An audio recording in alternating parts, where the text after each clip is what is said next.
So, let us now return to the classical DWT. We are going to primarily restrict ourselves to the orthogonal DWT.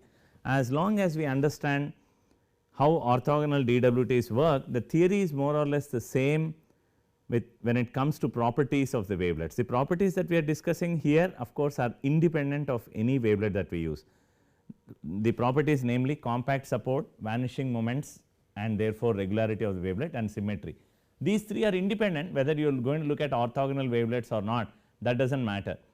But what matters is how the compact support and the vanishing moments are tied together for orthogonal wavelets, whereas for biorthogonal wavelets they are not tied together. This is what I was mentioning earlier, that when I want the wavelet to have certain vanishing moments, there is also certain restriction on the width of the wavelet for orthogonal wavelet. So, let us look at this in detail. So, the first property of wavelet in general is the compact support, and what we mean by compact support, it is just a technical term for the width of the signal, how long the scaling function or the wavelet is active or non-zero, right. Obviously, we want it to be as minimal as possible, so that we can capture the local features of the signal in time very effectively. And this effect, that is the width of the scaling function and the wavelet, essentially determines the ability to represent the signal compactly, that is with as few number of coefficients as possible. Now, there are a number of wavelets that have compact support, and there are a number of wavelets that do not have compact support. What do we mean by do not have compact support? That is, they do not die down in finite time. Right. So, what are those examples here? In under orthogonal wavelets, you have the Daubechies wavelets of different vanishing moments dBn, Haar wavelet, of course, it is a special case of Daubechies, Simlets and Wavelets. Whereas, for biorthogonal wavelets, you have the B-spline wavelets that have compact support. Among orthogonal wavelets that do not have a compact support are the Mayer wavelets, which die down only exponentially, and so are Battle-Emery wavelets and so on. So, that is the main one of the fundamental properties. The compact support plays a big role in the choice of wavelet. The second property that plays a role in choosing the wavelet is the vanishing moments. We have discussed this at length in CWT. We have discussed its effect on the regularity of the signal. Higher the vanishing moments, more smooth or regular is the signal, and the vanishing moments property of the signal determines the vanishing moments property of the wavelet determines the ability of the wavelet to detect the discontinuity in the signal and its derivatives. As a wavelet with smaller number of vanishing moments, like the Haar wavelet has one vanishing moment, it is able to detect the discontinuity in the signal, whereas Daubechies wavelets of higher order, higher number of vanishing moments are good at detecting discontinuities in the signal derivatives. And we will see examples of this in the MATLAB session. Qualitatively, what we can understand is that the vanishing moments determine the ability to detect discontinuity in the signal and their derivatives. In CWT, it has got to do with regularity measurements also. Thirdly, it is a symmetry property that is of interest, as I had described earlier. The symmetry of the wavelet controls the phase distortion of the signal. Now, when I say wavelet, it is also with respect to the scaling function as well. And as I mentioned earlier, there are many applications in which I do not want the phase of the signal to be distorted. Which signal are we talking about? The filtered signal. Remember, I decompose the signal, and then from the decomposed coefficients I reconstruct the particular component of the signal. That is nothing but your filtered signal. I do not want the sharp changes in the signal to be lost, for example, because they may carry some vital information. And if I want to really preserve that as much as possible, then I should not have asymmetric wave, I should not be using asymmetric wavelets because they lead to phase distortions. Now, these are qualitative measures. It is very hard, of course vanishing moments has a number associated with it, compact support also has a number associated with it, which is the width of the wavelet or the filters. But there exist more quantitative measures that allow you to select a particular wavelet for a given application, and these quantitative measures are based on Shannon entropy, Schur convex functions and so on. To discussing these quantitative measures is outside the scope of this course, but I recommend that you refer to this book by Gao and Yan. It is a fantastic book which talks about this, and in particular chapter 10 which discusses in detail the measures themselves and how these measures are calculated and certain applications. So, you will find this book very enlightening in that respect. So, let us now talk about some general guidelines. Again, these are based on the properties that we just studied. In most if you look at the applications of wavelets, most of them are for signal compression and noise removal, that is signal denoising. And what do they require?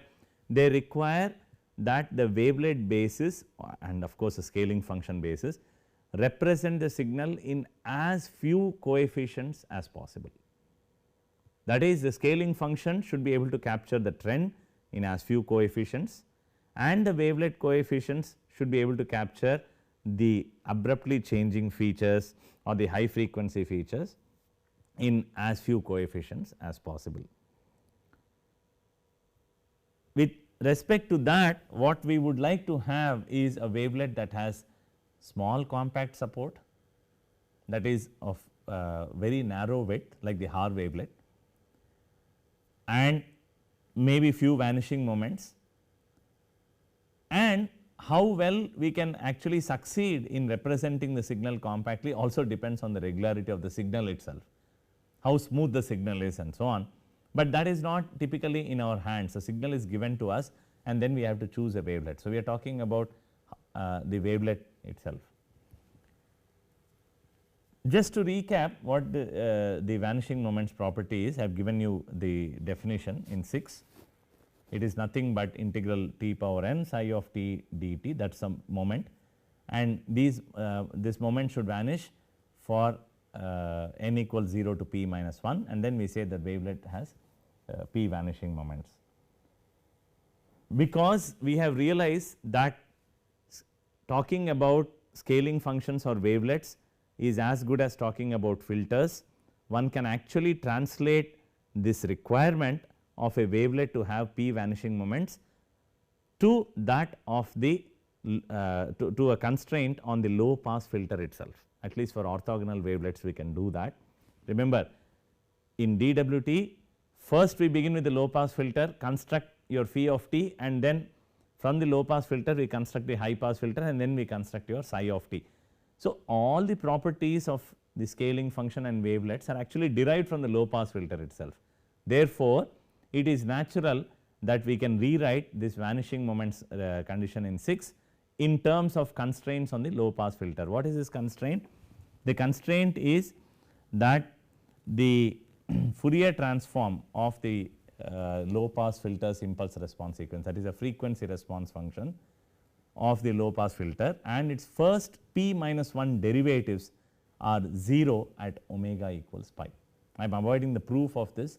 A proof of this is given in many textbooks, but what you should take with you is every constraint that you place, any constraint that you place on scaling functions or wavelets can be translated to a constraint on the filters, and that becomes important in the wavelet design, as we shall see shortly. Now, the most important result that we shall also study later on due to Daubechies is that this vanishing moments property is tied to the compact support. In general, the vanishing moments property and the compact support, that is the width of the wavelet and the vanishing moments property, are independent of each other. But for orthogonal wavelets alone, the width of the wavelet is tied to the vanishing moments. If I want, what this statement means is, if I want higher vanishing moments, I need to have a wavelet that is wider, and I have also talked about this when in the context of CWT, right. But this is true only for orthogonal wavelets. Biorthogonal wavelets are not really bound by this requirement. And since we use orthogonal wavelets frequently, this statement is very important. If I want to use a very smooth wavelet, what does it mean? Smoothness has got to do with high vanishing moments. So, very smooth wavelet will have high number of vanishing moments, and as a consequence of this statement here, it will also be wide. If I want a discontinuous wavelet, then I can afford to have a narrow wavelet, and that is what is a Haar wavelet. A Haar wavelet is a discontinuous wavelet. It has only one vanishing moment, and in fact it is the shortest or the narrowest wavelet that you can design, orthogonal wavelet that you can design. So, some more details on the compact support, technical details, which is very important. So, if I remember why the purpose of this discussion is to be able to select a wavelet based on the compact support, vanishing moments property, and of course, the symmetry property. When you are looking at orthogonal wavelets, symmetry has to be sacrificed somewhat, but if you want symmetry, then you turn to biorthogonal wavelets. But the key properties are the vanishing moments and compact support. And compact support, if I want to design a scaling function that has a certain width, then what results do we have in the literature? The first result is the scaling function has a compact support if and only if the filter has a compact support. So, once again this establishes a connection between the scaling function and the low pass filter. Remember, we have said this repeatedly, any constraint on the scaling function or the wavelet can be translated to constraints on the respective filters. So, I want a compact support for phi of t, I want it to die down in finite time like the Daubechies scaling function that I have, or the Haar scaling function that I have, which dies down. The Haar scaling function is simply a box, it dies down in finite time. What does it mean on the filters? The filters should also be finite length. That means they should be finite impulse response filters. That is why the Daubechies filters and the Haar filters are FIR filters. In fact, if you just recall, we saw the Haar filter, the coefficients are 1 over root 2, 1 over root 2. The length is 2, right, which is a finite. And the second result says if the impulse response has a support, what we mean by support is the duration over which the impulse response is non-zero. If the support of H is n1, n2, then of course phi will also have the same support. That is what exactly the first result is saying. The first result is saying two things. If I want the scaling function to have compact support, then the filter should also have a compact support, and then it says secondly that whatever is the width of my filter will be the width of the scaling function. All right. If my filter goes from has only two coefficients, then the scaling function associated will run from 0, will only exist in the interval 0 to 1. So, let me just show that to you on the for the Haar scaling function. So, how does the Haar scaling function look like? It is a box function over the interval 0 to 1, and because we normalize the scaling function to have unit energy, it has a value of 1 here. And if you look at the Haar impulse response coefficients, that is the low pass filter impulse response coefficient, this is a continuous function, this is a discrete sequence. If you were to plot h of n, well, typically n starts from 0 here and goes up to 1. So, I have 1 over root 2, this is one impulse response, and the next impulse response is 1 over root. So, the support of h of n is over 0 comma 1, and phi of t is also having support in 0 comma 1. The only difference is that h of n is a discrete sequence, and this is a continuous valued function. Now, what this result says is that if phi has a support in n1 comma n2 and so does h, then the wavelet has a support over n2 minus n1 and is centered at half. That is, if I were to draw the associated wavelet for this, that is a Haar wavelet, then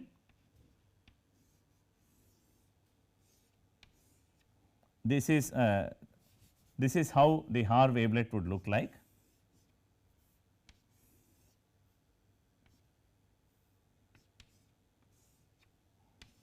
Zero, 1.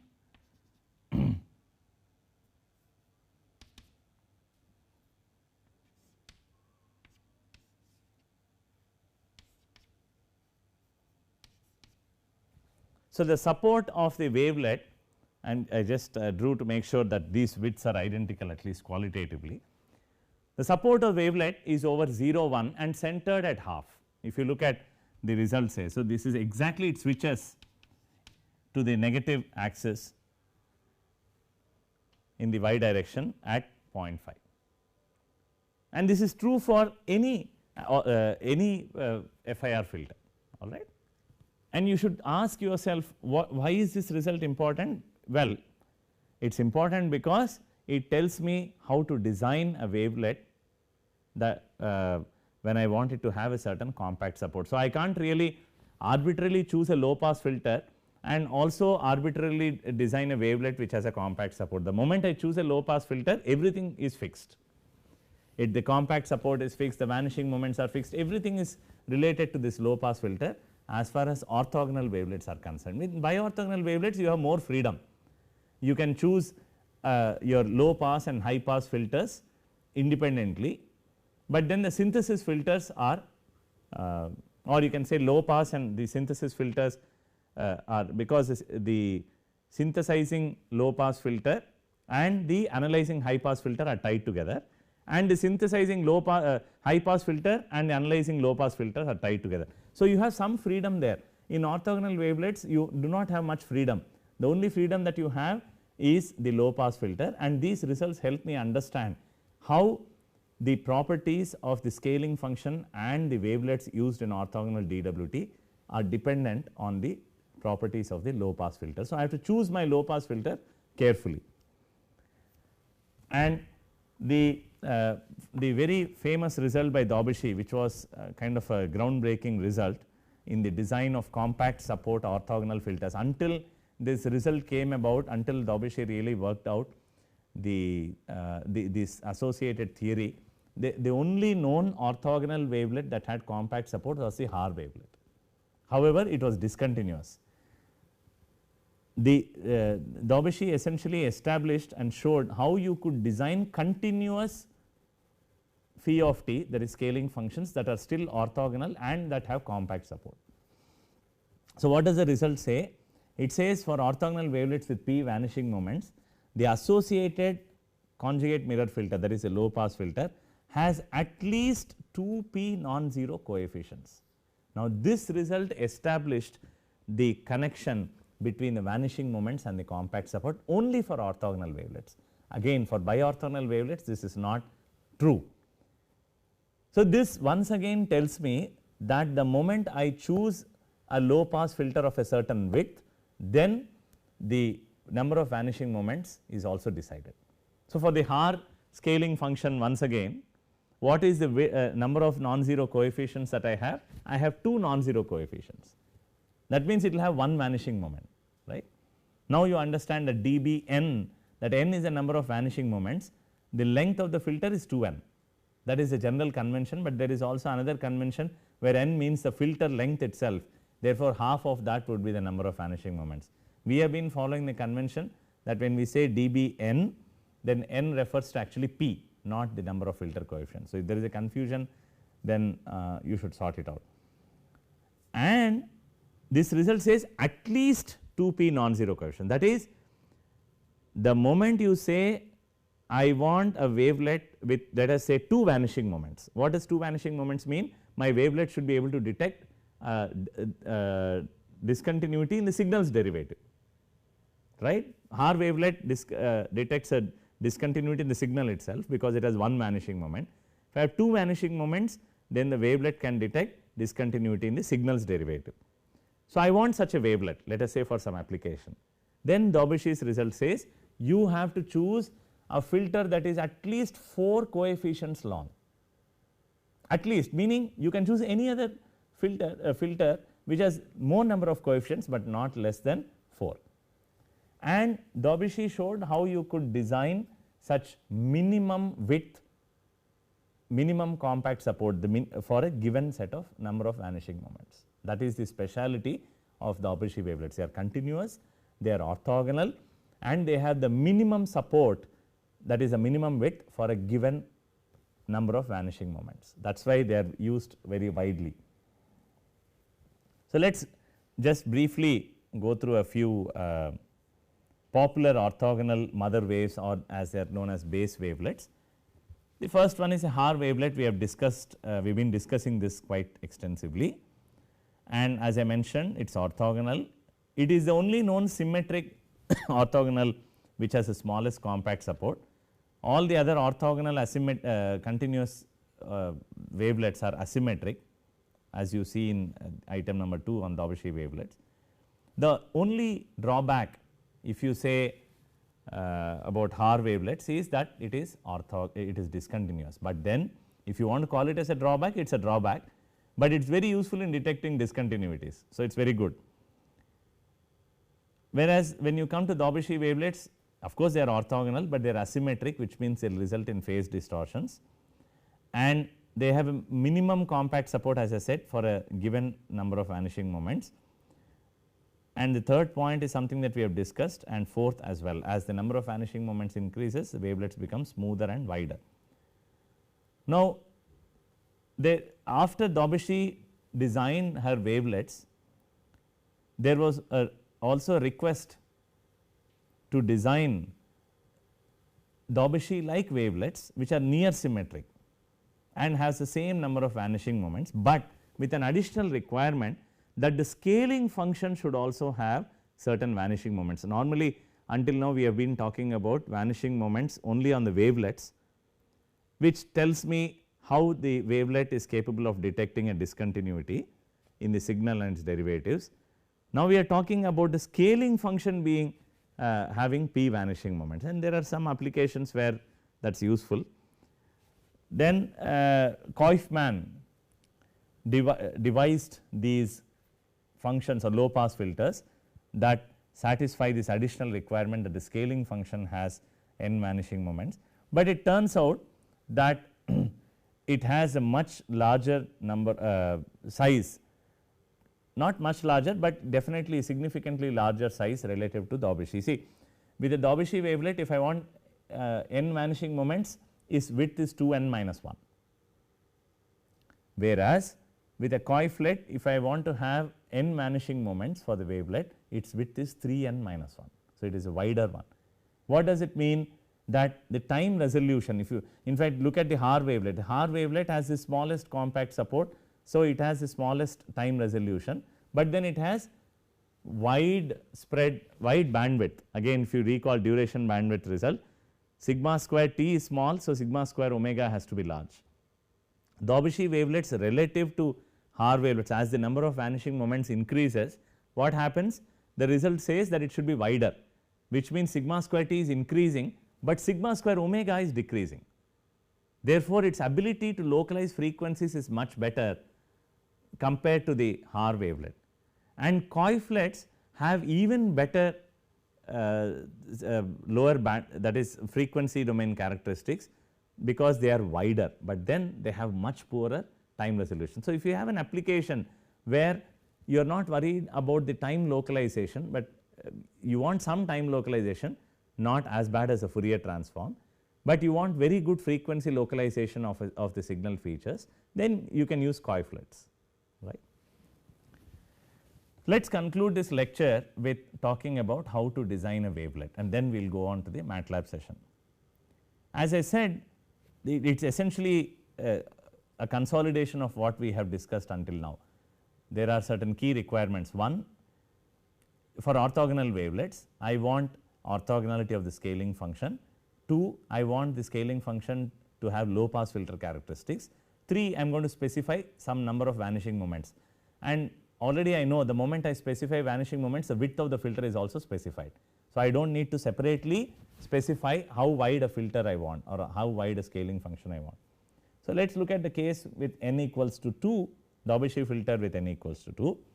That means 2 vanishing moments. The first criterion is that it should be the scaling function should be a low pass filter, and we have seen this constraint in the previous lecture, that the sum of the impulse response coefficients of the low pass filter should be root 2.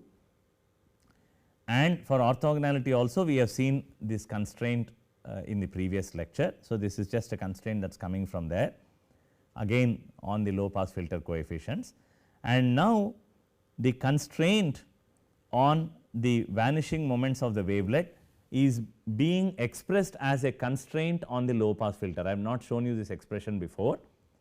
Until now we have seen the expression integral t power k psi of t dt to be 0, k running from 0 to p minus 1. Now we have changed that to a constraint on the low pass filter. That is natural. We have been saying all the properties of the scaling function and the wavelets can be translated to a requirement on the filter. So, that is the requirement. Again I avoid the proof that this is indeed the condition corresponding to the vanishing moments requirement. That is it. So, now I have how many constraints do I have, how many equations do I have? I have one equation here from number 1, requirement 1, requirement 2, I have n equations because I have k running from 0 to n minus 1, and I have another n equations here. So, in total I have 2 n plus 1 equations, and how many unknowns do I have? I have n filter coefficients, right, sorry 2 n filter coefficients, because n is the number of vanishing moments. So, I have 2 n plus 1 equations, 2 n unknowns. So, obviously I have more equations than the number of unknowns. Fortunately these are linearly dependent, that means I can throw away one of these equations and get a unique solution, right. So, we can throw away one of the equations if you wish and then arrive at a unique solution. The choice is yours. Typically one throws away, for example, the squared. When I set k equals 0 in the orthonormality requirement, I get a constraint on the sum square of the impulse response coefficients, because when I set k equals 0, what do I get? I get sigma h square of n to be 1, because this is delta k, right. You can actually leave aside that equation, or you can leave aside the first one, whichever works for you, and retain 2 n equations and solve for the 2 n unknowns. Typically as the number of vanishing moments grows, you may have to use a computer to solve it. I am showing you this for n equals to 2. How would these equations look like for n equals 1, which is 1 vanishing moment? What is a Daubechies wavelet with 1 vanishing moment? A Haar wavelet. What equations would result when with n equals 1? I am going to write that for you. I am going to get h0 plus h1 equals root 2, all right, and the other equation that I am going to get is h0 minus h1 to be 0. This comes from the vanishing moments property. In total I will have 3 equations, but we only take 2 equations, and the solution to this is straightforward. The solution to this set of equations is nothing but what we have here, right. 1 over root 2 plus 1 over root 2 is root 2, and they are identical. Like now the moment you have h, you have your g, and the moment you have your h and g, you have your phi of t and psi of t. But how do we generate phi, that is the scaling function, and the wavelet once I design the filters is the only point that is left for discussion.